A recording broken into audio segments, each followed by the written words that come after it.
2026 বিধানসভা নির্বাচন সামনেই, আর সরকারিভাবে এই ভোটের নির্ঘণ্ট ঘোষণা না হলেও আপাতত রাজ্য থেকে শুরু করে জেলা, জেলা থেকে শুরু করে ব্লক, প্রত্যেক জায়গায় একটা ভোট ব্যস্ততা নেতা থেকে শুরু করে জনগণ প্রত্যেকের মধ্যেই এখন দেখা যাচ্ছে। আর তারই ঠিক প্রাক্কালে সানন্দা নিউজের পর্দায় একটু বিকেলে চায়ের কাপে যদি আড্ডা হয় নেতা নেত্রীদের নিয়ে, তাহলে কেমন হয়? এই ভাবনা চিন্তা থেকেই আজকে জনতা ক্যাফে নিয়ে আমি বাসুদেব আপনাদের সঙ্গে নমস্কার শুরু করব। আপনারা জানেন যে আজকে আমাদের অতিথি কে আমাদের সঙ্গে রয়েছেন, তার বিশদভাবে পরিচয় দেওয়ার কোনো প্রয়োজনই নেই। এলাকার মানুষ তাকে খুব ভালোভাবেই জানেন, প্রায় এক দশক ধরে মানুষের সেবায় নিজেকে তিনি রেখেছেন এবং দ্বিতীয়বার বিধানসভা সামলালেন দুবার। তার নাম বিক্রমচন্দ্র প্রধান, যিনি এই মুহূর্তে আমাদের সঙ্গে রয়েছেন। দাদা নমস্কার, অসংখ্য ধন্যবাদ আমাদের সময় দেওয়ার জন্য। স্বাগত। কেমন আছেন বলুন? নমস্কার, ভালো আছি। কেমন এই মুহূর্তে কি চলছে রাজনৈতিক কার্যকলাপ? সরাসরি চলে যাচ্ছে আলোচনায়। রাজনৈতিক আলোচনা বলতে যেহেতু আমাদের দল সরকারের ক্ষমতায় আছে এবং আগামী নির্বাচন, এই 26-এর নির্বাচনেও দল ক্ষমতায় আসবে, সেই সুবাদে আমরা নির্বাচনে সব রকম প্রচারের কোনো খামতি রাখছি না। মানুষের সঙ্গে নিবিড় সম্পর্ক। 2016 থেকে আপনি দাঁতনের বিধায়ক, 2021-এও নির্বাচিত বিধায়ক। 10 বছরের এলাকায় কাজ করে অভিজ্ঞতা কেমন? না, খুব ভালো। আমি নিজে খুব শান্তি পাই যে আমার 10 বছরের যে বিধায়কের পিরিয়ডে আমি এলাকার মানুষের সঙ্গে নিবিড় যেমন জনসংযোগ আছে, তেমনি মানুষের সঙ্গে সুসম্পর্ক বজায় রেখে মানুষের ব্যক্তিগত সুযোগ সুবিধা থেকে শুরু করে যতটা সম্ভব করার একজন জনপ্রতিনিধির আমি করার চেষ্টা করেছি। 5 বছর, শেষ 5 বছর কাজ তো হলো, 10 বছর শেষ 5 বছর বিধানসভার অধিবেশন শেষ হয়ে গেছে। কোথাও কোনো মানে জানি না আগামী দিনে কে আসবেন বিধায়ক, আগামী দিনে কে টিকিট পাবে, ও তো অনেক দূরের দল কথা। সিদ্ধান্ত নেবে। এই 10 বছরে কি কোনো রকম কোনো খারাপ লাগা আছে যে এই কাজটা করতে পারলাম না? না, 10 বছরের অনেকের অনেক দাবি ছিল, সেই দাবি অনুপাতে সবটা তো আমরা পূরণ করতে পারিনি। না, আপনার ব্যক্তিগত যে না আমি বিধায়ক অবস্থায় এই কাজটা করে গেলে মনে ভালো হতো। ভালো হতো বলতে, আমি মাননীয় মুখ্যমন্ত্রী তার কাছে দাবি করেছিলাম, একটি সরকারি অনুষ্ঠান ছিল সেই খড়গপুরে, তখন করোনা পিরিয়ড ছিল। সেই করোনা পিরিয়ডে সরকারি অনুষ্ঠানে তিনি এসেছিলেন।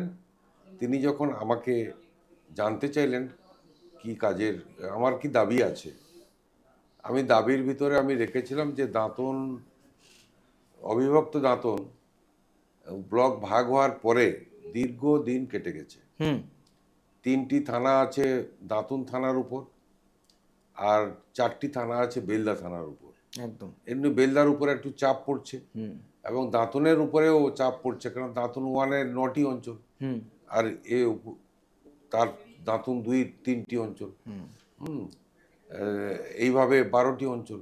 এখানে পুলিশ প্রশাসনকে একটু ঝামেলা পোহাতে হয়, এত চাপ।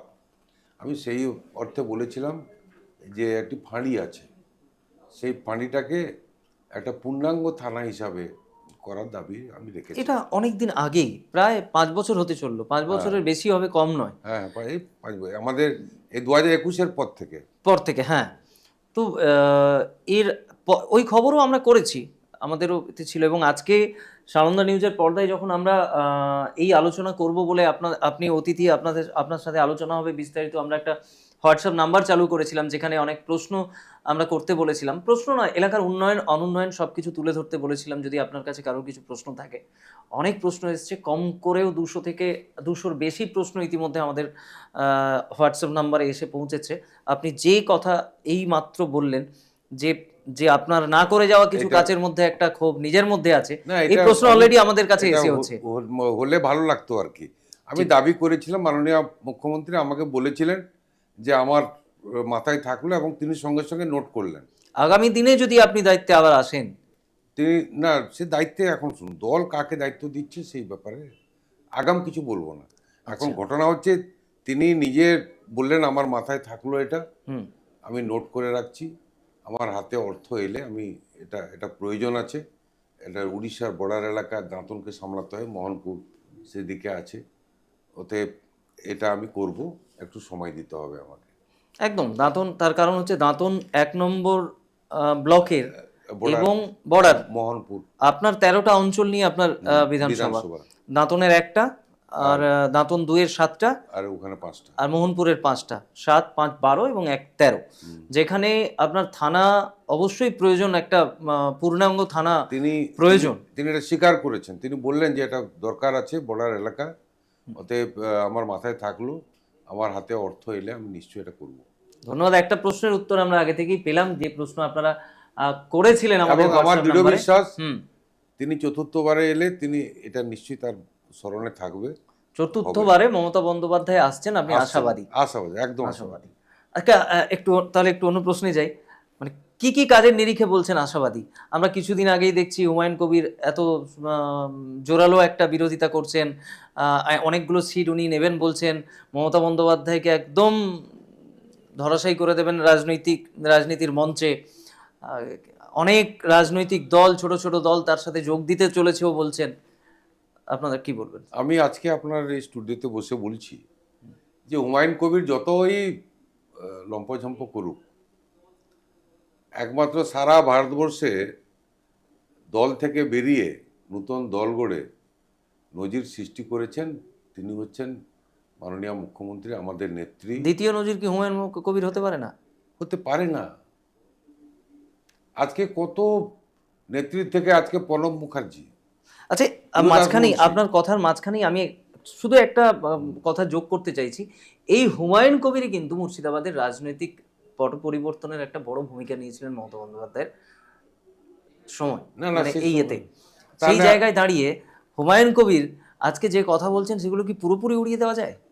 আমি বলছি যে হুমায়ুন কবির তো একবার কংগ্রেস থেকে বেরিয়ে এসে আমাদের দলের এমএলএশিপ ছেড়ে দিয়ে মন্ত্রী হয়ে গেল। 6 মাসের পরে বাই ইলেকশন হলো, সেই সিটে কেন রিটার্ন করে আসতে পারলো না? কেন পারলো না? মানুষের এই নতুন দল করে এই লম্পজম্প খুব একটা বেশি কার্যকরী হবে না। তবে আমরা মঞ্চ দেখছি, মঞ্চ পুরো ভরে যাচ্ছে, প্রচুর ভরে মানুষ। যাচ্ছে। অনেকে তো বলছে যে মসজিদ এটা ধর্মের সুড়সুড়ি দিয়ে মানুষকে সংগঠিত করার চেষ্টা করছে, সেটা ফলপ্রসূ হবে না। আর যতদিন গেলে বুঝতে পারবেন হুমায়ুন কবির নিজেই জিততে পারে কিনা দেখুন। চলুন, আমরা রাজ্যের এত বড় প্রশ্নে যাব না, আমরা ফিরে আসবো আমাদের বিধানসভা কেন্দ্রিক প্রশ্নে। কিছু মানুষ প্রশ্ন পাঠিয়েছেন, যাদের প্রশ্ন আমি কয়েকটি তুলে ধরবো আপনার কাছে। উন্নয়নের কথাও মানুষ বলেছেন, যেরকম ব্যক্তিগত প্রশ্ন অনেকে এসছে যে আমি বহুবার আবেদন করেও বাংলার বাড়ি প্রকল্পে আমার নাম আসেনি, যদি দয়া করে আমার মাথার ওপর একটু ছাদের ব্যবস্থা করে দেন তবে আমি চিরকৃতজ্ঞ থাকব। এই প্রশ্ন করেছেন Shibesh Manna, care of Shibkumar Manna, Baharda, post Aikola, Dantan, Paschim Medinipur. উনি বাড়ির ছবিও তুলে ধরেছেন। খুব নিশ্চয়ই থাকবে বাড়ির খারাপ বাড়ি। যখন গ্রামে সার্ভে হয়, সার্ভে তো এমএলএরা করে না, পঞ্চায়েত মেম্বাররা করে, এলাকার পঞ্চায়েত মেম্বার। আর সব থেকে আরো বেশি এটা মানে ভারতবর্ষের কোনো রাজ্যে কোনো মুখ্যমন্ত্রী এটা করেন কিনা আমার জানা নেই। মাননীয় মুখ্যমন্ত্রী তিনি নিজে বললেন যে যাদের কোনো গরিব মানুষের নাম যদি না থাকে এই সার্ভে তালিকায়, যারা আমাকে ফোন করছে আমি সবার বাড়ি করে দেবো। আজকে চকিশমাইলপুরে অনেকে প্রায় 232 জন ফোন করেছে। আচ্ছা, আর 232 জনেই তালিকায় এসছে বিডিওর কাছে, বিডিও সার্ভে করছে। অতএব সেখানে তো বিধায়কের, হ্যাঁ আমাকে অনেকে বললে আমি তাদেরকে বলি যে বিডিওর কাছে দরখাস্ত দাও বা দিদিকে বলো যে ফোন নাম্বার আছে, সেই ফোন নাম্বারে ফোন করো। একদম আপনার প্রশ্ন, আপনাদের এই প্রত্যেকের প্রশ্ন নিয়ে সানন্দা নিউজের এই অনুষ্ঠান জনতা ক্যাফে, ঠিক আজকে যেভাবে আমরা আপনাদের বিধায়ক তথা দাঁতনের বিধায়ক বিক্রমচন্দ্র প্রধান মহাশয়ের কাছে যে প্রশ্ন আমরা তুলে ধরছি আপনাদের করা প্রশ্ন থেকে, ঠিক একইভাবে প্রত্যেক দিন এইভাবে আপনারা আমাদের সঙ্গে থাকুন। আমাদের কাছে প্রশ্ন পাঠান। এরপরে আমাদের সঙ্গে যে অতিথি থাকবেন তার আগাম আমরা আপনাদের জানিয়ে দেব, তারপরে আপনারা সরাসরি তাকেও প্রশ্ন করতে পারবেন। এটাই জনতা ক্যাফের মূল উদ্দেশ্য। পরের প্রশ্নে যাব, তবে নিশ্চয়ই শিবেশবাবু আপনি আপনার প্রশ্নের উত্তর পেয়েছেন। চড়াইগ্রাম পোরলদা দাঁতন 2 নম্বর ব্লক সদানন্দ দাস, এনার প্রশ্নের উত্তর অলরেডি আপনি দিয়ে ফেলেছেন। ইনি জানতে চেয়েছিলেন যে প্রায় 10 বছর আপনি আমাদের এলাকার বিধায়ক পদে রয়েছেন, এলাকার বিভিন্ন উন্নয়নমূলক কাজও করেছেন, তবে সম্মানীয় বিধায়কবাবুকে আমার প্রশ্ন, আপনি নতুন থানা তৈরির প্রতিশ্রুতি দিয়েছিলেন, এখনো হয়নি। এর প্রশ্ন আমরা প্রথমেই বিক্রমবাবুর কাছ থেকে পেয়েছি। সেটা আর একটু বলে নিই। বলুন। নতুন থানার প্রতিশ্রুতি আমি মানুষকে দিইনি। হঠাৎ আমাদের মিটিংয়ে যখন বসি তখন সিএম আমাকে জিজ্ঞেস করলে আমার বিধানসভা এলাকার কোন ডেভেলপমেন্টের কথা বলবো, কোন উন্নয়নের কথা বলবো, সেটা হঠাৎ সেদিন মাথায় চলে এলো যে দাঁতন তো বহু আগে ভাগ হয়েছে 1960-61 সালে। তো তারপর থেকে এদের নিজস্ব আইডেন্টিটি নেই। যেমন আমরা প্রত্যেকে লিখেন যে ব্লক অমুক, থানা অমুক আর গ্রাম অমুক। এখানে দাঁতনের 3টি পঞ্চায়েতের মানুষ লিখে যে ব্লক দাঁতন 2, থানা দাঁতন। আর 4টি গ্রাম পঞ্চায়েতের মানুষ লেখেন যে ব্লক দাঁতন 2, থানা বেলদা। সেই ভাবনাটা আমার মাথায় ছিল আর কি। আমি বললাম যে না, এদের একটাই আইডেন্টিটি হওয়া উচিত, যে কোনো একটা থানা। দাঁতন 2 নম্বর ব্লকের জন্য একটি থানা, 7টি জিপিকে নিয়ে। কম নয়, 7টি জিপির ভৌগোলিক সীমারেখা বিশাল, বিরাট। একদম। আমি নিজেই বলেছিলাম এবং সেটা বিভিন্ন সভা সমিতিতেও আমি তুলে ধরেছি যে আমি দাবি রেখেছি এটা। ধন্যবাদ। দাঁতন বিধানসভার দাঁতন 2 নম্বর ব্লকের হরিপুর অঞ্চলে থেকে একজন প্রশ্ন করছেন। উনি আপনার কাছে এর সুরাহা জানতে চাইছেন যে আমার বাড়ির কাছে অনেক লোক, অর্থাৎ বহু বৃদ্ধ মানুষ আছে যারা ওল্ড এজ পেনশন পাচ্ছে না, বার্ধক্য ভাতা পাচ্ছে না। চন্দন নন্দী ওনার নাম, উনি আগরডিহা পাটনা ব্রাহ্মণ খলিশা থেকে প্রশ্ন করেছেন। আপনার কাছে জানতে চাইছেন যে এর সুরাহা কিভাবে করা যেতে পারে। আমি ধন্যবাদ জানাই তাকে, তিনি এই প্রশ্নটা করেছেন। বার্ধক্য ভাতা যে পেনশন যেটা আমাদের সরকার চালু করেছেন, তো সেটা এদের সমস্ত 60 বছর অতিক্রম যাদের হয়েছে তাদের নাম নথিভুক্ত আকারে সব রেজিস্টার হয়ে আছে। গভর্নমেন্টের ফান্ডিংয়ের তো ব্যাপার থাকে, টাকার ব্যাপার থাকে।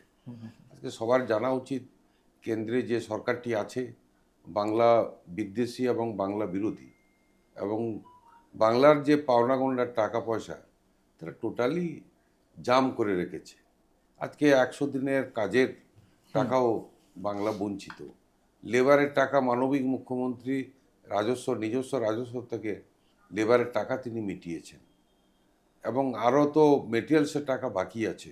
কন্ট্রাক্টর যারা সব কাজ করেছে, বিল্ডিং করেছে, রাস্তা করেছে, টিএল বসিয়েছে, তাদের টাকা বাকি আছে এখন। তো সেই হিসাবে যে লক্ষ লক্ষ টাকা যে বাকি আছে, সেই টাকা এখন আমার পাওনা। তার সত্ত্বেও তো বাংলার উন্নয়ন পিছিয়ে নেই।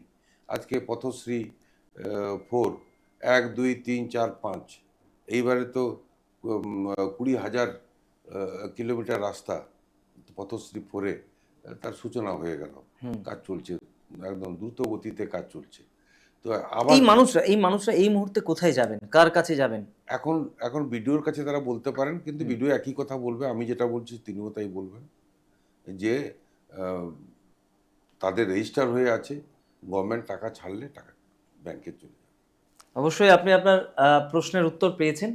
আপাতত এই মুহূর্তে ভিডিওর সাথে কথা বলুন, এবং এর থেকেও কোনো যদি কাগজপত্রের কোনো ভুল থেকে থাকে তাগুলো ঠিক করুন।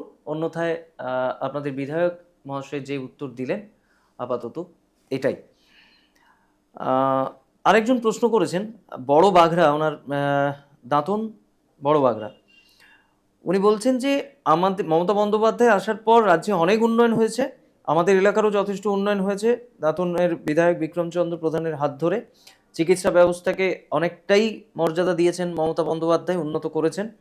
কিন্তু তা সত্ত্বেও যেন দাঁতনের চিকিৎসা ব্যবস্থায় কোথাও যেন একটু খামতি উনি দেখতে পাচ্ছেন। উনি বলছেন যে সাধারণ মানুষ হিসেবে বলছি, সাধারণ জনগণ হিসেবে বলছি, এই হাসপাতালের ইমার্জেন্সি ব্যবস্থা চালু করা হোক এবং ডাক্তারের সংখ্যা বাড়ানো হোক এবং রাতে ওষুধের ব্যবস্থা করা হোক।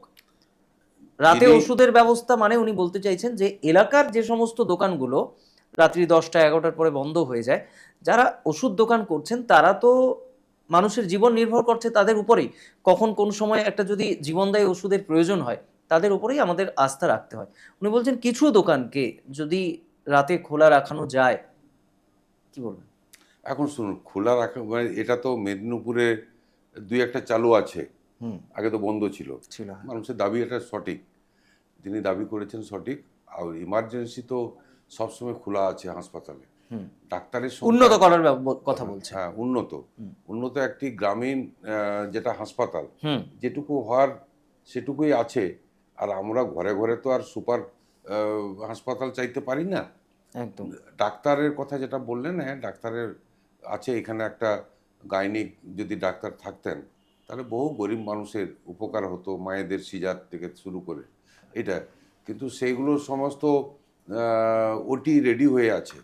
এখন ডাক্তারের তো আকাল সব জায়গায়, ডাক্তার না বেরোলে, বেশি সংখ্যক ডাক্তার না হলে ডাক্তার আসবে কোত্থেকে? সে ডাক্তারের চাই, এখন ডিমান্ড প্রচুর সব জায়গায়। তা সত্ত্বেও তো ডাক্তার নিয়োগ হচ্ছে, নার্স নিয়োগ হচ্ছে। আর ওষুধ যে খোলার, আমরা তো পাবলিককে বলতে পারি না, ব্যক্তিগত ওষুধ দোকানকে তুমি সারা রাত খোলা রাখবে। কিন্তু মানবিক আছে অনেক ওষুধ দোকান, রাত্রে ডাকলে তারা উঠে এবং ওষুধ দেয়। এবং আমাদের হাসপাতালে তো সরকারি সহযোগিতা আছে ওষুধ। ওষুধ দোকানের। ধন্যবাদ। জনগণের বিধায়ক মাননীয় বিক্রমচন্দ্র প্রধান মহোদয়কে প্রথমে অভিনন্দন জানাই। বিশেষ করে গত বছর শিলাবৃষ্টিতে মোহনপুর ব্লকের পদিমা মৌজায় ব্যাপক ক্ষয়ক্ষতির ফলে কৃষকরা যখন দিশাহীন হয়ে পড়েছিল, তখন মাননীয় বিধায়ক তাদের পাশে দাঁড়িয়ে শুধু আস্থা জোগাননি, তাদের পর্যাপ্ত ক্ষতিপূরণেরও ব্যবস্থা করেছিলেন তাদের জন্য। আমার প্রশ্ন, দাঁতন 2 ও মোহনপুর থানা নিয়ে গঠিত দাঁতন বিধানসভার মধ্যে মোহনপুর ব্লকটি পাশের ব্লকের নিরীক্ষে শিক্ষা, স্বাস্থ্য, কর্মসংস্থান এবং যোগাযোগ ব্যবস্থা প্রভৃতি বিষয়ে বেশ পিছিয়ে রয়েছে। তাই এই এলাকার উন্নয়নের ক্ষেত্রে মাননীয় বিধায়ক কি কোনো বিশেষ পরিকল্পনা নিয়েছেন আগামী দিনে? আর এই প্রশ্নটা করছেন গোপালচন্দ্র ঘোষ, গ্রাম পদিমা, পোস্ট বাংলাটিয়া, বাংজেটিয়া। আর থানা মোহনপুর। বুঝতে পেরেছি, ভদ্রলোককে আমি চিনি। আচ্ছা। তিনি ঠিক আছে, তাকে আমি জানি। বাংজেটিয়া, শুনুন, শিক্ষার আজকে যদি কেউ বলে যে মোহনপুর শিক্ষা সংস্কৃতির দিক থেকে অনেকটা পিছিয়ে আছে, হুম। আমি সেটা মানব না। আচ্ছা। কারণ মোহনপুরের শিক্ষা এবং সংস্কৃতির দিক থেকে আমাদের কাছাকাছি ব্লকগুলোর থেকে অনেকটা এগিয়ে, হুম। অনেকটা এগিয়ে। আমি একটা উদাহরণ দিয়ে বলি। বলুন। আজকে এটা বন্ধ হয়ে গেছে, এটা খুব ছোট্ট আকারে করে। আমি দেখেছি, আমি বিধায়ক হওয়ার পরে মাননীয় মুখ্যমন্ত্রী 12ই জানুয়ারি স্বামীজির জন্মদিনে, স্বামী বিবেকানন্দের জন্মদিনে বিবেক চেতনা উৎসব, তিনি যে 2011 সালে ক্ষমতায় আসার পরে যে ক্লাবগুলোকে সাহায্য করেছিলেন, যে ক্লাবগুলোকে দিয়ে সমাজের আমূল পরিবর্তন ঘটানো যায়, একদম। সেই আমূল পরিবর্তনটা আমি দেখেছিলাম মোহনপুরে। এই যে 12ই জানুয়ারি যতগুলো সরকারি সাহায্যপ্রাপ্ত ক্লাবগুলো, তারা মনীষীদের ট্যাবলো সাজিয়ে, সে মহাত্মা গান্ধী, নেতাজি সুভাষচন্দ্র, বিপ্লবী মনীষী, স্বাধীনতা সংগ্রামী, তাদেরকে সাজিয়ে যেভাবে তারা শোভাযাত্রা করে মোহনপুর হেডকোয়ার্টারের উপরে তারা উপস্থিত হতো, সেখানে সম্মানীয় মাস্টারমশাইরা, প্রবীণ মাস্টারমশাইরা থাকতেন, তারা বিচারক মণ্ডলীর আসনে, তারা সেটাকে দেখে মার্ক দিতেন কে ভালো করছে, কে first prize, second prize, third prize. সেই দিন আমি দেখেছিলাম যে মোহনপুরের শিক্ষা এবং সংস্কৃতির দিক থেকে কতটা দাদা, ট্যাবলো করে ফার্স্ট প্রাইজ দিয়ে তো মানুষের পেটের খিদে মেটানো যাবে না, কর্মসংস্থান আসবে না। কর্মসংস্থান তো আর আরো একটা কথা আমি বলি, যেটা বলেছেন, ক্লাবকে টাকা দিয়ে ক্লাব সেই টাকা কোন শিক্ষার কাজে লাগিয়েছে? এই যে শিক্ষা কাজে বলতে সমাজের আমূল পরিবর্তন ঘটানোর যেগুলো প্রয়োজনীয়তা আছে, একটা ক্লাবের কাজ কি? সামাজিক মানুষের যে সাহায্য সহযোগিতা করা, একটা ব্লাড ডোনেশন ক্যাম্প করা, ফ্রি চিকিৎসায় ডাক্তার নিয়ে এসে, স্বেচ্ছাসেবী সংস্থারা আছে, নিয়ে এসে গরিব মানুষকে চিকিৎসা পরিষেবা দেওয়া, কিছু মানুষের কাছ থেকে সাহায্য সহযোগিতা নিয়ে, ওষুধ নিয়ে ফ্রিতে তাদেরকে ওষুধ দেওয়া। কেউ কেউ চক্ষু ছানি অপারেশনের ক্ষেত্রে বিভিন্ন স্বেচ্ছাসেবী সংস্থার সঙ্গে যোগাযোগ করে তাদেরকে নিয়ে এসে তাদেরকে সেই কাজগুলো করা, সেগুলো তো সমাজের পক্ষে অনেক সাধারণ মানুষ উপকৃত হচ্ছে। তার মানে আপনি বলতে চাইছেন যে মোহনপুর ব্লকের যে প্রশ্নটা এসছে এই না, উনি যে প্রশ্নটা করেছেন শিক্ষাতে পিছিয়ে আছে, হুম, হয়তো কুরকুড়িয়া গ্রাম পিছিয়ে থাকতে পারে, আচ্ছা, প্রতিমা গ্রাম পিছিয়ে থাকতে পারে, হুম, কিন্তু টোটাল মোহনপুর ব্লক পিছিয়ে আছে এটা মানব না। তিনি তো সেই গ্রাম থেকে উঠে গিয়ে তো একটি কলেজের তিনি সার্ভিস করছেন। আচ্ছা। তার মানে আপনি ব্যক্তিগতভাবে ওনাকে চেনেন এবং আমি উনি চিনি। শিক্ষায় অনেকটা এগিয়ে, তার মানে এগিয়ে ওনার আছে। গ্রামও হ্যাঁ, এগিয়ে, তো এটা আস্তে আস্তে এগোবে, শিক্ষায় এগোবে, আস্তে অবশ্যই পিছিয়ে অবশ্যই। পড়া গ্রামগুলো। আর যে কথাটা বললেন যে ক্ষয়ক্ষতি, হুম, ক্ষয়ক্ষতি হয়েছিল সেখানে ব্যাপক মানুষের, আজকে প্রতিমা, বাংজেটিয়া, কুরকুড়িয়া, সাউটিয়া, বামনদা, জ্যানকাপুর, টোটাল জ্যানকাপুর, চক হুম, ইসমাইলপুর, মোহনপুর। তো আমি তো প্রথম দিন থেকে এলাকাতে ঘুরেছি, মানুষের পাশে থেকেছি, হাও হাও করে মানুষ কান্নাকাটি করেছে। বাহ, আমি কেমন করে এদেরকে হেল্প করব, সাহায্য করব, আমি নিজেও ভেবে উঠতে পারিনি। তো আমি ধন্যবাদ জানাবো আমার ডিএম সাহেবকে, তৎকালীন খুরশিদ আলী কাদরি মহোদয়কে, যে তিনি সর্বতভাবে সাহায্য করেছেন। এবং সিএম তখন বিদেশে ছিলেন। আমি কৃষিমন্ত্রীকে মেল করে পাঠিয়েছি, সিএমকেও মেল করে পাঠিয়েছি। পরবর্তী ক্ষেত্রে তুরন্ত ব্যবস্থা হয়েছে।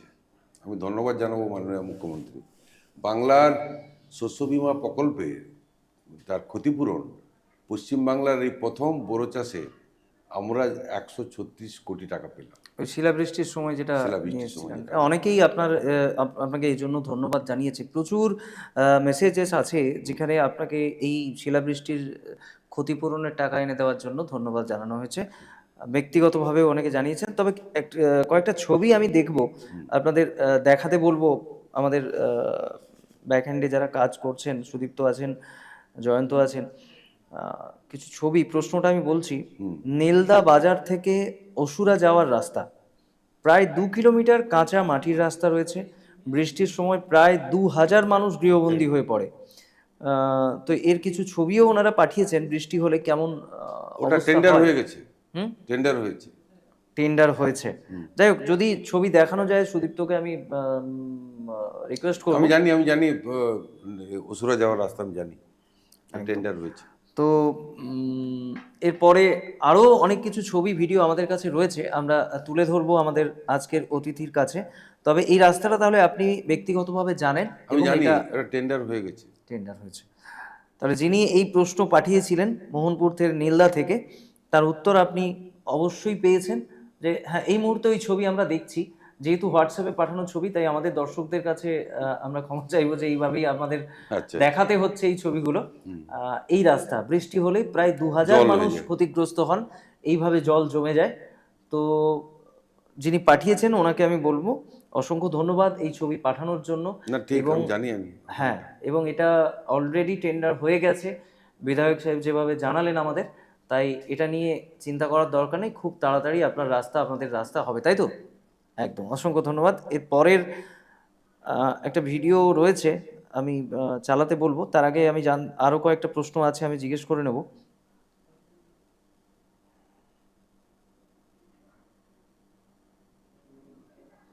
আচ্ছা, কলেজের অনেক ছাত্র আপনাকে ধন্যবাদ জানিয়েছেন যে ন্যাকের মূল্যায়নে ভট্টর কলেজ দুবারই এ গ্রেড স্বীকৃতি পাওয়ার জন্য ওই সময় আপনি দায়িত্বে ছিলেন, প্রেসিডেন্ট ছিল। প্রেসিডেন্ট ছিলেন। তো এই বিষয়ে কি বলবেন ছাত্রছাত্রীদের, দাঁতন কলেজ নিয়ে, দাঁতনের শিক্ষা ব্যবস্থা নিয়ে? দাঁতনের শিক্ষা ব্যবস্থা একমাত্র তো সেই এলাকার মহাবিদ্যালয়। তা আমার দীর্ঘদিনের ইচ্ছা ছিল, যখন আমি কলেজের দায়িত্বে আসি, হুম, যে তৎকালীন ভিসি এসেছিলেন আমাদের একটা বইমেলার অনুষ্ঠানে, তিনি বক্তব্য রাখতে উঠে তিনি বলেছিলেন কলেজের পরিকাঠামো দেখে যে একদিন এটা বিশ্ববিদ্যালয় হওয়ার মতন উপযোগী, তিনি নিজে বলেছিলেন। তো আমার সেটাই মনে গাঁথা ছিল যে তিনি যে কথাটা বলেছেন এইটাকে তার কার্যকরী করতে হবে।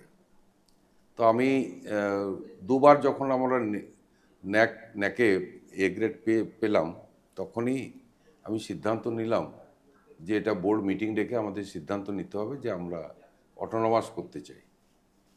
তো করেছি। তো আমার বিক্রম, ধন্যবাদ, অসংখ্য ধন্যবাদ। ছাত্ররাও আপনাকে ধন্যবাদ জানিয়েছেন এবং আপনারা এবং সেটা ছাত্রদের অনেকটা কৃতিত্ব ছিল। আচ্ছা, এই যে ন্যাক পাওয়ার ক্ষেত্রে ছাত্রদের বিরাট ভূমিকা ছিল, বিরাট ভূমিকা। আমি তাদেরকে ধন্যবাদ জানাবো, শুভেচ্ছা থাকবে তাদের প্রতি আমার। ধন্যবাদ। প্রিয় বিধায়ক মশাই, আপনাকে জানাই অনেক অনেক শুভেচ্ছা, অভিনন্দন, সহস্র প্রণাম। আমি আপনার বিধানসভা কেন্দ্রের একজন স্থায়ী বাসিন্দা। ওপরের যে স্কিম, উনি একটা স্কিমের বিশদ বর্ণনা দিয়েছেন, আমাদের ছবি পাঠিয়েছেন। আচ্ছা, এমনকি ওই কাজের জন্য এলাকায় বোর্ডও রয়েছে একটি রাস্তার জন্য। ওনার অভিযোগ হচ্ছে ওই বোর্ডই শুধুমাত্র 2019-20 সালে ওখানে বোর্ড পড়েছে, কিন্তু রাস্তার কাজ হয়নি। এবং উনি সমস্ত নথি পাঠিয়েছেন, এমনকি ওই কাজ হয়ে গেছে বলেও কাগজপত্রে দেখা যাচ্ছে যে কাজটা হয়ে গেছে, কিন্তু রাস্তা মাটির থেকে গেছে। এটা হচ্ছে শিয়ালশাই গ্রাম পঞ্চায়েতের একটি রাস্তা। কি বলবেন? তো কোন রাস্তাটা? 2019-20 রাস্তাটা হচ্ছে শিয়ালশাই গ্রাম, জড়িশাই ও জড়িশাই। জড়িশাই গ্রামের হ্যাঁ, সুধীর সিটের বাড়ি থেকে গৌরাঙ্গ বাড়ি পর্যন্ত মাটির বাঁধ তৈরি। মানে বোর্ড বসে আছে। বোর্ড বসে আছে, উনি বোর্ডের ছবিও পাঠিয়েছেন। 2019-20 সালের বোর্ড। আমি এই মুহূর্তে যেহেতু হোয়াটসঅ্যাপে পাঠানো ছবি, তাই আমি মোবাইলে দেখাচ্ছি যেই বোর্ডটা উনি আমাদের পাঠিয়েছেন। এই বোর্ড 2019-20 সালের। ওনার অভিযোগ যে এই কাজ হয়নি এখনো। তাহলে সেই ভদ্রলোককে আমি বলছি যে তিনি আমাকে সরাসরি ফোন করে বলুন এবং আমার সঙ্গে দেখা করুন। কেন আপনার আপনার সাথে দেখা করার জন্য ওনাকে কোথায় যেতে হবে? আমি যখন মোহনপুর যাই, হুম। আমার যে কার্যালয় আছে সেখানে, নচেত আমি বাড়িতে তো থাকি। হ্যাঁ, সকাল থেকে 11টা পর্যন্ত বাড়িতে থাকি। তারপরে কখন দাঁতন 2, কখন মোহনপুরে যাই, বা কখন চকিশমাইলপুর যাই। আমার নিজের বিধানসভা এলাকাটাই দেখি আর কি। একটা ভিডিও দেখাবো আপনাদের। তিনি আমার সঙ্গে যোগাযোগ করুন। আমি তিনি যেটা বলেছেন যে টাকা কেউ তুলে নিয়েছে, টাকা কাজ তুলে হয়ে নেওয়া গেছে, তার মানে তো টাকা তোলা হয়ে গেছে উনি বলতে হয়েছে, চেয়েছেন। তাহলে তাকে লাগবে। তা তিনি এসে আমাকে তার এটা দিন, যদি কে টাকা তুলে নিয়েছে বা কাজ হয়ে গেছে কিনা আমি বিডিওর কাছ থেকে জেনে নেব। অসংখ্য ধন্যবাদ। এই মুহূর্তে আপনাদের কাছে একটা ভিডিও তুলে ধরবো। এই মুহূর্তে অনেক অভাব অভিযোগ আমরা শুনলাম, আরো কিছু ভিডিও আমাদের কাছে রয়েছে, দেখুন। এই বাতি স্তম্ভ,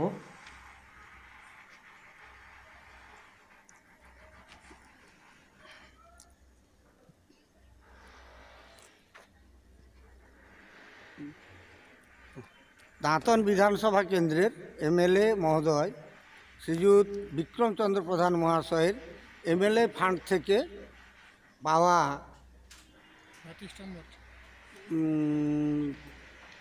বাতিস্তম্ভটি পেয়ে আমরা গ্রামবাসী তুলকা 3 নম্বর অঞ্চলের অন্তর্গত বেলদা গ্রামবাসীরা খুবই উপকৃত হয়েছি। তার জন্য আমরা বিধায়ক মহাশয়কে আন্তরিক ধন্যবাদ জানাচ্ছি। অঙ্কিত আচার্যবাবু এই ভিডিও পাঠিয়েছেন। আচ্ছা, দাঁতন বিধানসভার অন্তর্গত দাঁতন 2 নম্বর ব্লকের তুরকা 3 নম্বর অঞ্চলের বেল্লা 34 নম্বর বুথ থেকে। এবং এই বাতিস্তম্ভ পেয়ে ওনারা ভীষণভাবে উপকৃত। আপনাকে ধন্যবাদ জানিয়েছেন, কি বলবেন তার জন্য? না, আমি এলাকার মানুষজন বলে সব জায়গায় তো দিতে পারা যায় না, সামান্য ফান্ড থাকে আমাদের। তো কিছু কিছু জায়গায় আমাদের দিতে হয়, মানুষের আবেদন থাকে, সেই আবেদনের ভিত্তিতে আমি দিয়েছি। যারা পেয়ে খুশি হয়েছেন তাদের প্রতি আমার অনেক অনেক আমি তাদেরকে ধন্যবাদ জানাচ্ছি। হ্যাঁ, আমার শুভেচ্ছা থাকবে তাদের প্রতি। দাঁতন 2 নম্বর ব্লকের কেদার, নাম জানাতে অনিচ্ছুক একজন আপনার বিধানসভা এলাকার বাসিন্দা। উনি প্রশ্ন করেছেন, বিধানসভা দ্বিতীয়বার নির্বাচনের পর আপনাকে এলাকায় আর দেখতে পাননি উনি। তো ওনার এলাকার রাস্তা খারাপ, ওনার এলাকার রাস্তা একদম বিধ্বস্ত, মানুষের যাতায়াতের অযোগ্য হয়ে উঠেছে। রাস্তা যেটা আরও একটু উনি বলেছেন যে ওই কেদারের একটি হাই স্কুল আছে যার বয়স প্রায় 53-54 বছর। সেই স্কুল নিয়ে কোনো রকম উন্নয়ন সরকারের চোখে মানে সরকার কোনোভাবে দৃষ্টিগোচরে আনেননি। আমি তো ওখানে ফান্ড দিয়েছি, তো তার ক্লাসরুম তৈরি হয়েছে, আমার টাকায় তো একটা ক্লাসরুম তৈরি হয়েছে। তিনি খবর নিয়ে দেখুন, স্কুলে ঢুকে দেখুন, দেখতে পাবেন বিধায়ক তহবিল থেকে স্কুলের ঘর তৈরি। রাস্তার কথা কি বলবেন? রাস্তা শুনুন, রাস্তার যে এজেন্সি এটা কাজ করেছিল রানীসরাই থেকে খাকুরদা পর্যন্ত, পর্যন্ত মাঝখানে এটা বাকি রেখে দিয়েছে। সেই বাকির কাজ হয়নি। খুব চাপ সৃষ্টি এসআরডিএতে আমি করেছিলাম ইঞ্জিনিয়ার দিয়ে, তাকে চাপ সৃষ্টি করেছে এবং চাপ সৃষ্টি করতে 2-4 গাড়ি চিপস ফেলে দিয়েছে কেদার এলাকার মধ্যে। আমার শুধু বাস্তুপুরা এবং কেদার এই এলাকাটা দাঁতুর বিধানসভার সঙ্গে। একদম, আমি নিজেও ওই রাস্তা না দেখেছি। না, ওটার নিয়ে দুরন্ত দুর্দশায় ভুগছে না এই না, রাস্তা। দুর্দশা কি, ওখানে অ্যাক্সিডেন্ট হচ্ছে, মানুষের পা হাত ভাঙছে। হ্যাঁ, এটা বারে বারে বলেছি আমি। এখন টেন্ডার করিয়ে দেওয়ার দায়িত্ব আমাদের। টেন্ডার হয়ে গেল, কাজ এজেন্সি শুরু করলো, মাঝখানে কাজ বন্ধ করে তার যদি ফান্ড না থাকে সে কেন যাবে এইসব পিচের কাজ করতে? আচ্ছা বিক্রমবাবু, আপনাকে একটা প্রশ্ন করব। আমি নিজেও যখন এই এলাকায় আমি তো এই এলাকার সাংবাদিকতা আমি শুরু করেছিলাম। এখান থেকেই আমার উত্থান, বা এখান থেকেই আমার সাংবাদিকতার শুরু। তারপরে যাই হোক, অনেক জীবনে অনেক ওঠানামা তো রয়েছে। সেই জায়গায় দাঁড়িয়ে যখন বহুবার আপনার সাথেও আমি খবরে দেখা হয়েছে, দৌড়ে যেতে আপনাকে দেখেছি বৌদ্ধবিহার, মোগলমারি বৌদ্ধবিহারে। এমনকি তখন তৎকালীন এসপি অলোক রাজুরিয়াও একবার এসে উনিও দেখে গিয়ে এই কাজের আরও উন্নয়ন যাতে করা যায় তার কথাও বলেছিলেন, এবং এগুলোর সাক্ষী আমি নিজেই একদম ওই স্পটে গিয়ে সাংবাদিকতা করেছি। এবং বারবার আপনাকে দেখেছি সরসংখ্যা দৌড়ে যেতে, যাতে এদেরকে হেরিটেজের আওতায় আনা যেতে পারে। আচ্ছা, সেই জায়গায় এই কেদারের কথা বলতেই মনে আসছে, কেদারের যে শিব মন্দির, এই মন্দিরের সাথে সরাসরি মানে কথায়, যেটা লোককথায় উঠে আসে, মহাভারতের যোগ রয়েছে। এই মন্দিরকে এই মন্দিরকে উন্নয়নের আয়তায় আনার জন্য এখনো কোনো নজরে আনা হয়নি সরকারিভাবে। শুনুন, একটা কথা বলি, সরসংখ্যার কথা তারা বলছেন। সরসংখ্যা আমাদের জাতীয় সম্পদ, হুম জাতীয় সম্পদ। হুম মোগলমারি বৌদ্ধবিহার আপনারা দেখেছেন, এটা বহু প্রাচীন, বহু প্রাচীন। তারপরে তার যে নিদর্শনগুলো সব বেরিয়েছে, ওটা একটি পর্যটন কেন্দ্রের দাবি আমরা করেছি। সরসংখ্যা হেরিটেজ নয়, সরসংখ্যা হচ্ছে একটা পর্যটন কেন্দ্র, হেরিটেজ হচ্ছে মোগলমারি। মোগলমারি হেরিটেজ। এবং মোগলমারি রাজবাড়ির লোকেরা বলেছে যে আমার বহু প্রাচীন রাজবাড়ি, সেই কবে মোগল আমলের পরে, তার আগে থেকে। তো এটা ভেঙে পড়ছে, সেটা রক্ষা করার, সেটা হেরিটেজ যে কমিশন আছে সেই হেরিটেজ কমিশনের কাছে। কিন্তু যে প্রশ্নটা করলেন কেদারের কেদারের যে মন্দির, শিব মন্দির, হ্যাঁ, তো সেই শিব মন্দিরের কথা আজ অবধি, কারণ আমার তো আর সবটা এলাকার জানা সম্ভব নয়, সেই কেদারের সেই শিব মন্দির সম্পর্কে কেউ এসে কখনো বিধায়কের কাছে একটা দাবি রেখেছে যে আমাদের এই তথ্য আছে আমাদের হাতে, এটা অতি প্রাচীন, এটাকে হেরিটেজ করা যায়, দাবি রাখা যায়, সেটা বললে তারপর যদি বিধায়ক শুনেনি, অন্য জায়গার নিয়ে ভাবছে, তাহলে ওটা অভিযোগ হতে পারে। একদম। এলাকাবাসী যারা দেখছেন আজকে আমাদের কিন্তু আমি সানন্দা নিউজে জনতা ক্যাফে, বিক্রমবাবু একদম সরাসরি আপনাদের বললেন যে এলাকার মানুষ যদি এই দাবি তুলে আমাদের কাছে আসেন, তাহলে স্বাভাবিক ব্যাপার, প্রত্যেক কোনো জায়গার প্রাচীন ইতিহাস সবটাই সবার পক্ষে জানা সম্ভব নয়। যদি এর সাথে প্রাচীন ইতিহাস, পুরাণ যা হোক, মহাভারত, রামায়ণ কিছুই যদি জড়িয়ে থাকে, তাহলে এটা সরকারি নজরে আনা হোক, যার দায়িত্ব গ্রামবাসী, নিশ্চয়ই নিশ্চয়ই, আনলে নিশ্চয়ই আমি দেখে দেব। আপনারা আনুন। বিধায়ক মহাশয়ের কাছে আপনারা আর্জি জানান, অবশ্যই দাঁতনের আর 5টা হেরিটেজ বা পর্যটন কেন্দ্রের মতো এই শিব মন্দিরও একটা ঐতিহাসিক তকমা পাবেন। আর একটা কথা বলি, যে ভদ্রলোক জানিয়েছেন যে 2021-এর পর থেকে দেখা যায় না এলাকায়, তো তার এলাকাতে তো অনেকবার গেছি। তারপরে আজকেই তো তাদের এলাকায়, তাদের অঞ্চলে, গ্রাম পঞ্চায়েত এলাকায় আজকে সারাদিন সকাল থেকে ছিলাম। তো বেতারই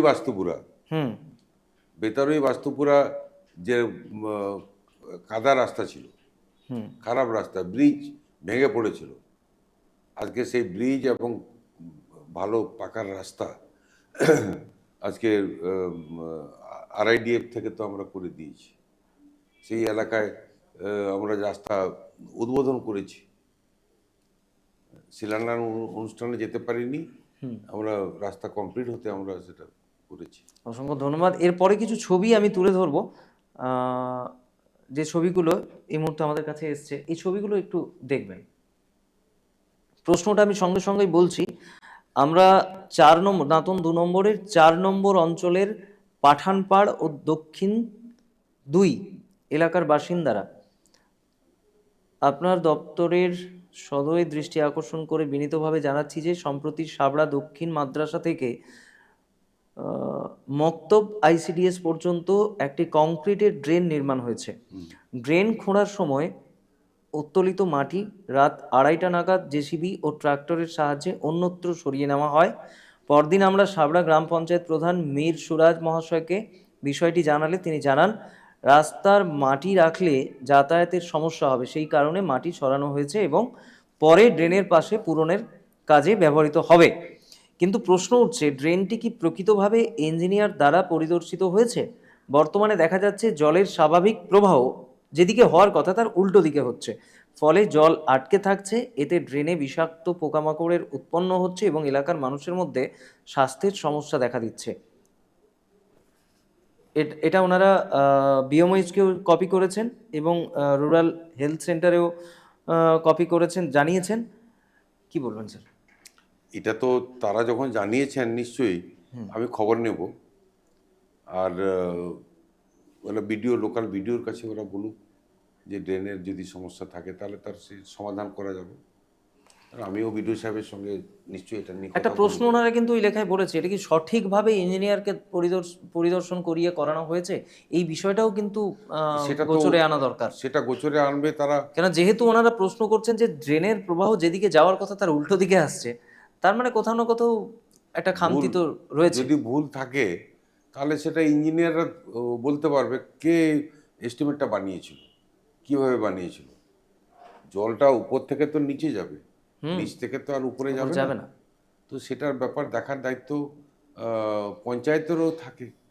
এখন প্রধানরা তো গ্রামীণ সরকারের মাথা, তো তারাই তো প্রথম কাজ করে, তারাই তো মাঠ সার্ভে করে, ভিজিট করে প্রধানরা।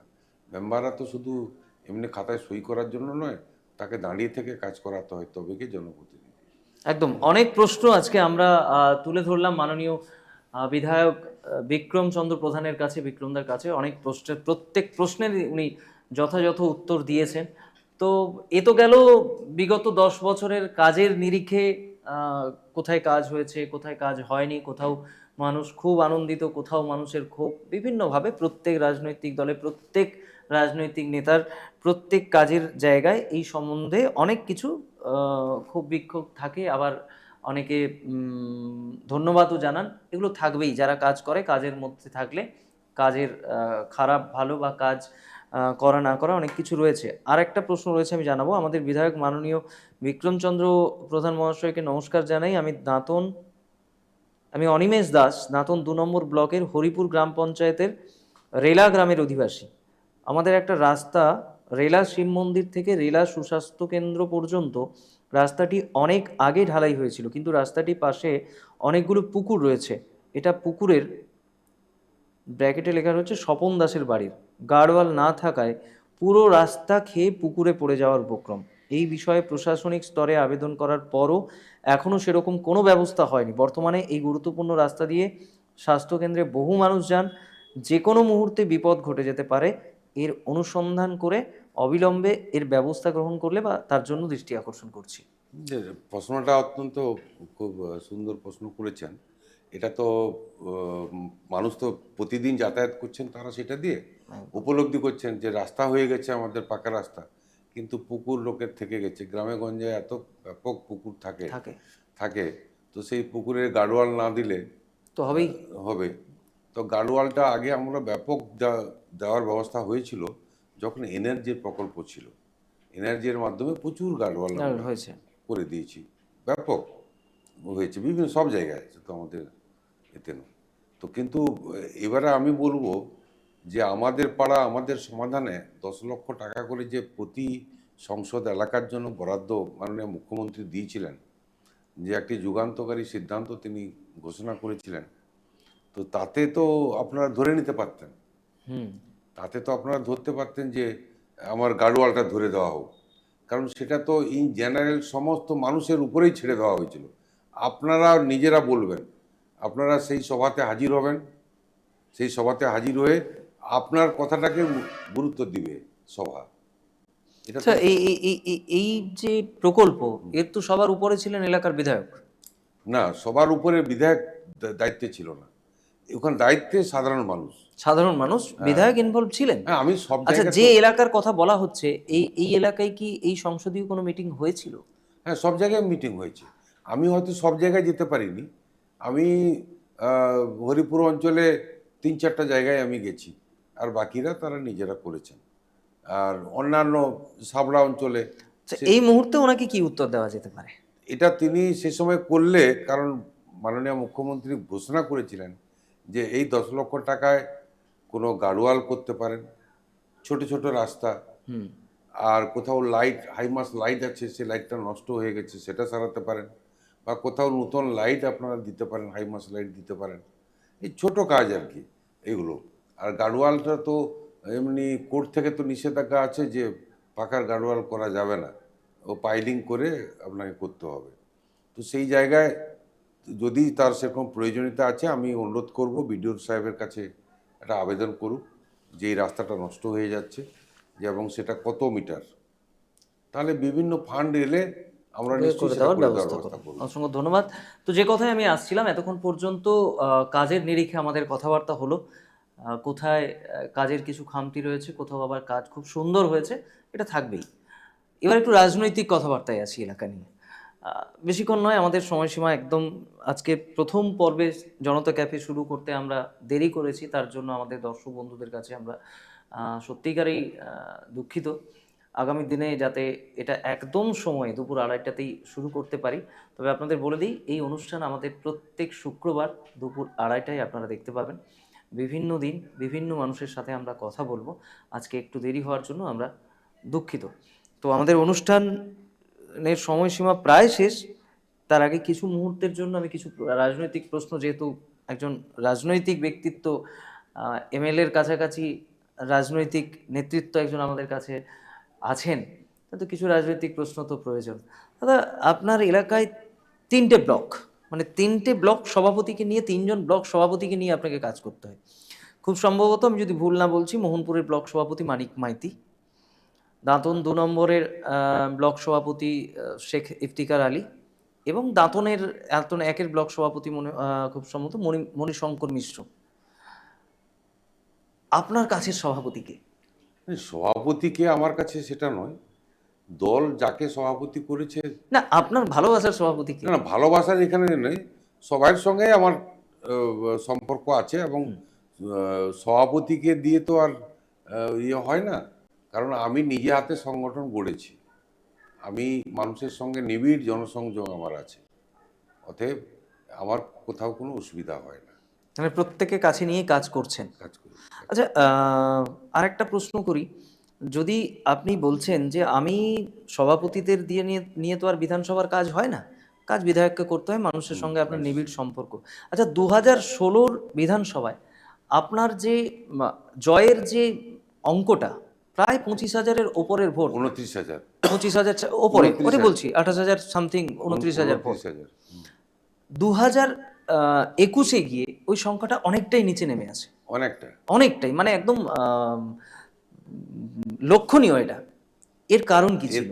এর কারণটা নিশ্চয়ই, এটা সবাই আমাকে জিজ্ঞেস করেন কি কারণে ভোটটা কমলো। প্রথম কারণ হচ্ছে 2019-এ দিলীপ ঘোষ যখন এমপি জিতলো 2019-এ, অ্যাকশানটা প্রথম সেই দিন থেকে 23শে মে 2019 এখানে রেজাল্ট রোড খড়গপুরে হলো, আর মোহনপুরের সন্ধ্যার সময় অ্যাকশান হলো।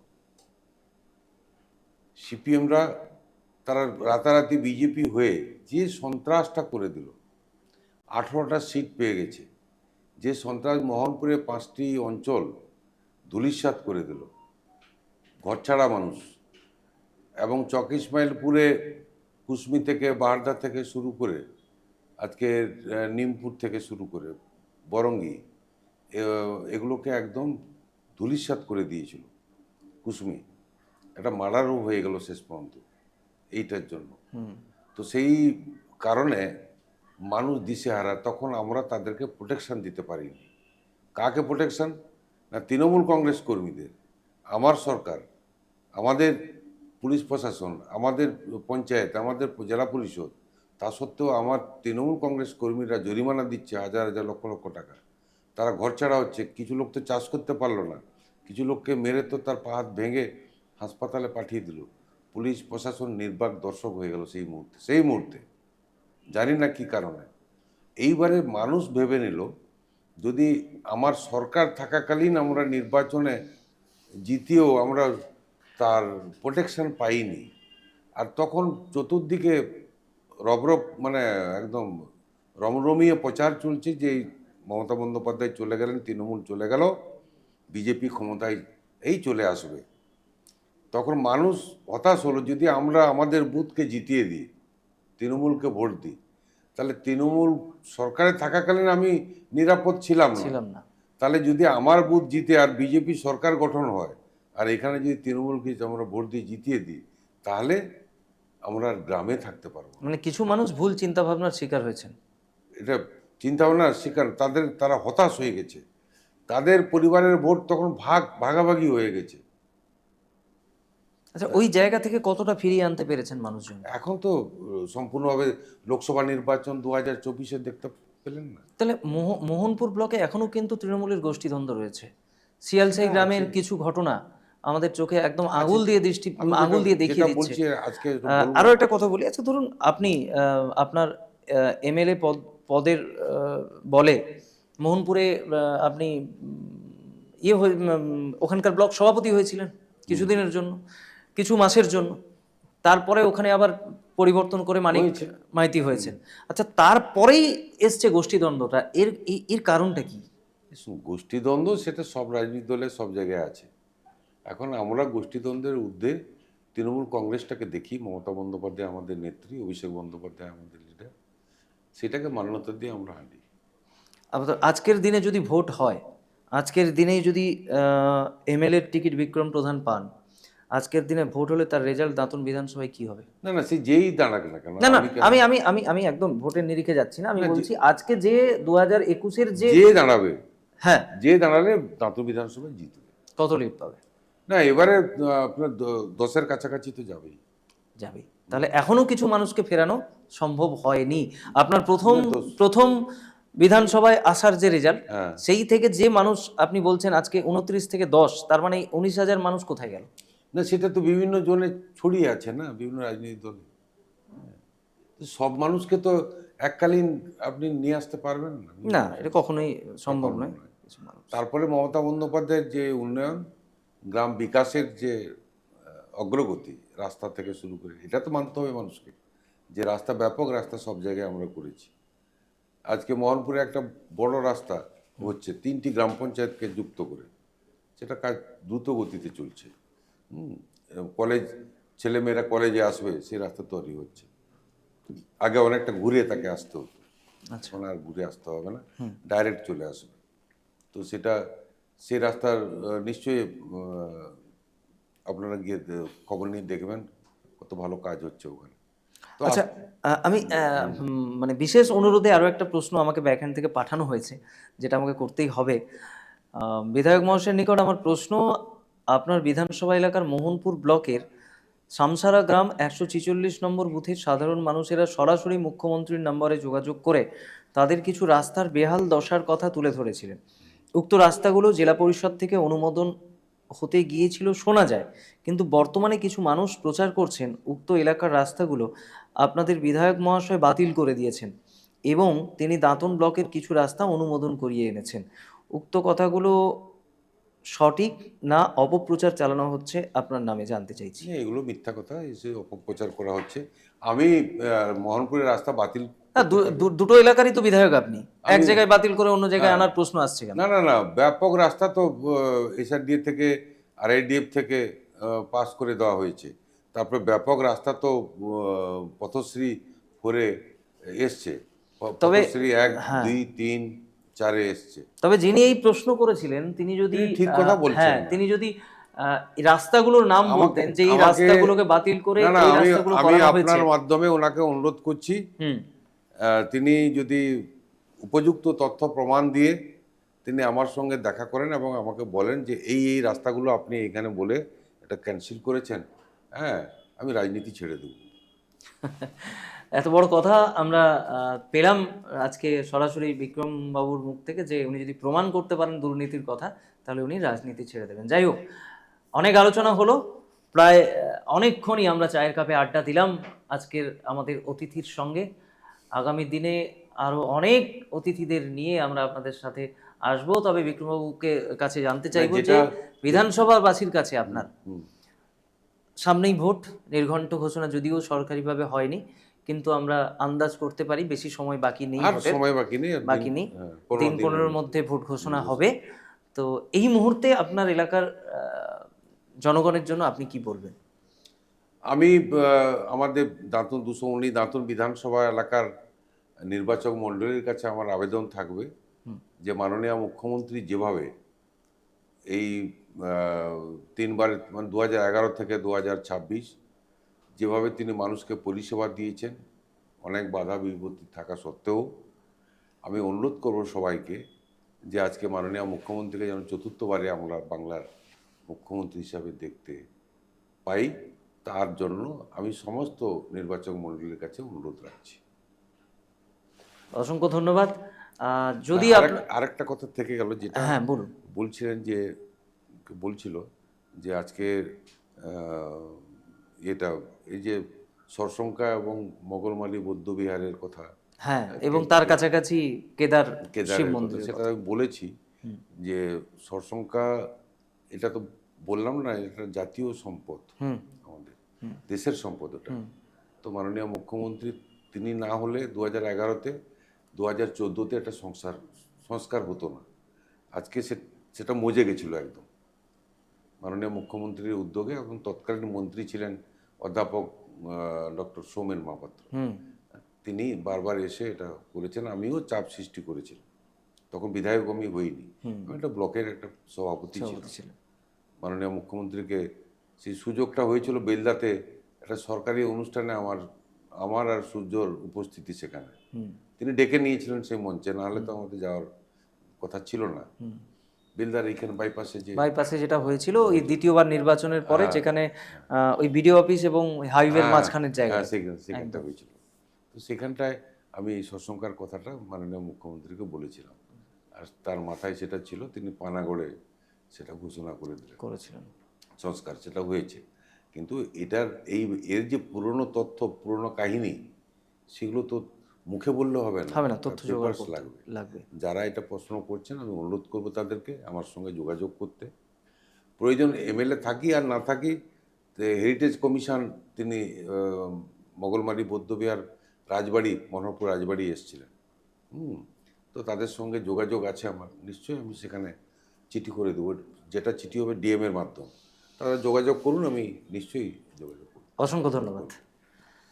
তাহলে আমরা এই জায়গায় উপনীত হলাম যে আজকের আমাদের অতিথি বিক্রমবাবু এমএলএ থাকুন আর না থাকুন, মানুষের কাজে, জনগণের কাজে তিনি ব্রতী হয়েছেন, সংকল্প নিয়েছেন যে যতদিন রাজনীতি করার মতো তার শারীরিক সক্ষমতা থাকবেন, তিনি জনগণের কাজেই লিপ্ত থাকবেন। আমি আরও একটু বলি, আমি খুব খুশি আজকে যে আমার 10 বছর বিধায়ক থাকাকালীন আমি যে কাজগুলো করেছি মোহনপুর এবং দাঁতন 2 আমার মুখে মুখে আছে, বলে দেবো এখন। বড় বড় কাজ মোহনপুরে, একটি বহু প্রাচীন, আজকে তাদের তো স্ট্যাচু করা উচিত ছিল, সেই এলাকার মানুষদের যারা এগুলো করেছিলেন। মোহনপুর গড়ার ক্ষেত্রে যারা রূপকার ছিলেন আর কি, তারা নেই কেউ, তো তারাই এই মার্কেটিং সোসাইটিটা গড়ে দিয়ে গেছিলেন। সেটা প্রায় ভগ্ন দশা ছিল আর কি। আমি প্রায় 42.5 লক্ষ টাকা দিয়ে বিশাল বিল্ডিং করে দিয়েছি, মার্কেটিং সোসাইটি নিচে এবং উপরে অন্যান্য অফিস হয়েছে, সেখানে ভাড়া দিচ্ছি, পঞ্চায়েত সমিতি সেখান থেকে একটা মাসোয়ারা ভাড়া পাচ্ছে, বিভিন্ন কাজ করেছি। আমার বিধানসভা এলাকা তো 7খানা আমি অ্যাম্বুলেন্স দিয়েছি, একটা ডেড বডি ক্যারিয়ার মোহনপুরে দিয়েছি, মানুষের উপকারের জন্য তো দিয়েছি, এটা মানুষের কাজে লাগছে। কাজে লাগছে। আর স্কুলগুলো, বিশেষ করে স্কুলের অনেক বিল্ডিং করেছি, প্রাইমারি স্কুল আরও করার দরকার ছিল, কিন্তু অনেকের ডিমান্ড আছে, কিন্তু ফান্ড তো খুব অল্প। অল্প। সেই প্রথম ছিল 60 লক্ষ, পরে সেটা 70 হয়েছে। 70-এ 13টা অঞ্চল, কতগুলো স্কুল আছে, আর সময় মাত্র 5 বছর। 5 বছর, আর কত সামাজিক কাজে লাগছে, অ্যাম্বুলেন্স, স্বাস্থ্য পরিষেবা, তারপরে বৈতরণী, হ্যাঁ, একটা সেটা একটা মানুষের খুব চাহিদা, ডিমান্ড, সেটাও আমার সাধ্য মতন আমি অনেকগুলো করেছি, বৈতরণী করে দিয়েছি। ধন্যবাদ, অসংখ্য ধন্যবাদ। এই একই কথাই বলবো যে কে এমএলএ টিকিট পাবেন বা কে ভোটে দাঁড়াবেন পরের কথা, যারাই আজকে জনগণের কাজ করছেন তাদের কাছে জনগণ আসুন, এটাই প্রত্যাশা। তো এইভাবে আগামী দিনেও বিভিন্ন জননেতা, বিভিন্ন জননেত্রী সবাইকে নিয়ে আপনাদের এই মঞ্চে আমরা উপস্থিত হব, সবাইকে নিয়ে এই কথা দিয়ে আবার আগামী দিনে জনতা ক্যাফেতে আপনাদের এই ধরনের যাতে আমরা রেসপন্স পাই, আপনাদের কাছ থেকে প্রশ্ন পাই, এই আশা রেখে শেষ করব আজকের অনুষ্ঠান। ধন্যবাদ, নমস্কার, ভালো থাকবেন সবাই। নমস্কার।